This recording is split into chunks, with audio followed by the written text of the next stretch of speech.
اعوذ باللہ من الشیطان الرجیم، بسم اللہ الرحمن الرحیم۔ السلام علیکم پیارے بہن بھائیو، صبح خیر۔ اللہ پاک سے دعا ہے آپ کو صحت، تندرستی اور امن والی زندگی عطا فرمائے، اور آپ کے رزق میں برکت اور کشادگی عطا فرمائے، آمین یا رب العالمین۔ رحمت کے 70 دروازے۔ دوستو، جو شخص یہ درود پاک پڑھتا ہے اس پر رحمت کے 70 دروازے کھول دیے جاتے ہیں۔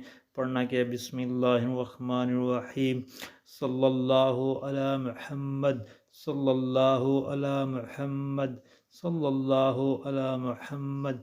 دوستو، یہ بہت ہی پیارا اور مختصر درود شریف ہے، پڑھنے میں اور یاد کرنے میں بہت آسان ہے۔ اس کو صبح شام اٹھتے بیٹھتے کثرت سے پڑھیں اور اللہ پاک آپ پر رحم فرمائیں گے اور رحمت کے 70 دروازے کھول دیں گے، آمین یا رب العالمین۔